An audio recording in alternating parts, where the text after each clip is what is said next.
Brad Stevens' winner end of game set has been one of the best sets at the end of games in the NBA and college during his time at Butler and with the Boston Celtics.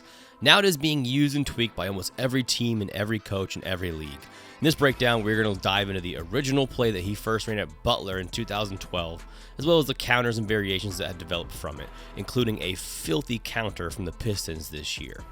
If you enjoy this breakdown, please feel free to subscribe and share with others. There's an extended Coach's Cut breakdown for support and subscribers below. You can also follow me on Twitter at HalfCourtHoops. Let's get into the breakdown. Brad Stevens went to this look in the 2012 Maui Invitational when he was down 3 against Marquette to get a wide open look from 3, ended up in an offensive rebound. They won that game on that crazy buzzer beater. The play starts off in almost like a box formation when he ran it at Butler, with the low man setting a back screen or a cross screen opposite, and they throw the ball to the opposite corner. That is the hardest part of this play, is that inbound pass from the sideline to the opposite block. Once that ball is in the air, the player at the top of the key, typically a big, is going to set a screen, almost like a throwback screen for the guard at the top, and then a quick pass for a catch and shoot three-pointer. Now, one of the key parts I want to focus on is why this play works, and that's because on this pass, we need to watch 25, or the defender guarding the big at the top. As soon as the ball gets thrown in, his eyes immediately go to where the ball is and loses track of his man, who's the one screening. So he's caught in no man's land staring at the ball. This allows for the player coming off the screen to be wide open with no switch or no contest. When Brad Stevens joined the Boston Celtics, he used this same set. A little bit different start, with the guard starting out lower, not as much a box formation. The initial entry is still the same, throw it opposite, and we can see even in the NBA, 2 players converge on the ball. The player guarding Avery Bradley loses focus and eye contact, ends up getting caught on even a non-screen from Sullinger, and the 3 goes in.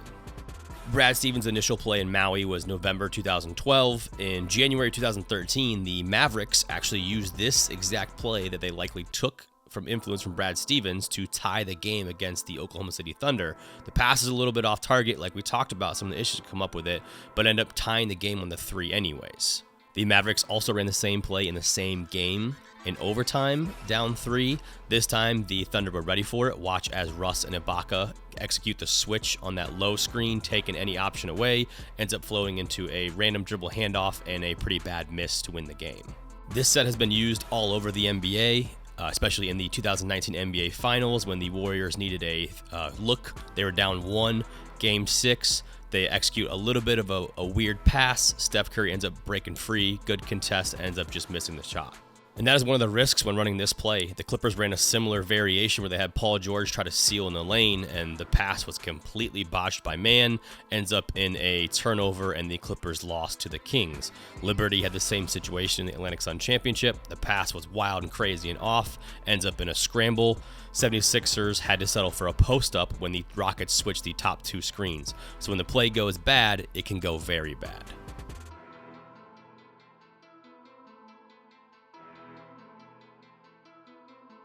The Miami Heat went to this action in last year's first-round playoffs in Game 1. They tried to get Jimmy Butler open and then free up Duncan Robinson. The issue was the screen was a little bit too high. Middleton does a good job fighting through, and it ended up in an isolation. Butler scored, but again, we can see how this set can sort of stagnate if that initial screen is not perfect, the pass isn't perfect, and the screen isn't open. With teams now recognizing and scouting and setting up, waiting for that winner, the Celtics and Brad Stevens went to a couple different alignments and tweaked how it was set up to kind of disguise the initial action. Here they go to a diamond setup where normally a player's looking to get downhill. Here we see Jason Tatum is going to cut off a little back screen. This creates a little bit of confusion. A late switch from the Pistons means the screener is going to be wide open here because the guard does not recognize in time what's happening, again freeing up Jaylen Brown for the look. For the most part, the last 2 years when the Celtics were looking for a score, they would run this diamond setup with a back screen or a clear cut to set this action up to sort of disguise what they are initially looking for instead of the winner box formation. In the bubble, the Celtics actually went to a similar action that went into a flare screen from Kemba here on Tatum into a dribble handoff. Raptors do a good job switching it, but another tweak to that variation in that diamond setup that Brad Stevens added. And the Celtics weren't the only team to put up variations on this play. Here we see a stagger screen up top after that winner action with a slip into the lane from the Hawks to get a wide open layup. And the Kings actually started running this action baseline out of bounds, where they would pass it to the weak side and then have Buddy Hield come off a screen up top. Now, this to me is definitely high risk, high reward. If that initial player doesn't seal off and you make that great pass on that post up, and then the screen isn't open, you're basically just ending the play into a post up. So for me at the high school level, I wouldn't run this action, but the Kings actually had a lot of success with it, especially after timeouts.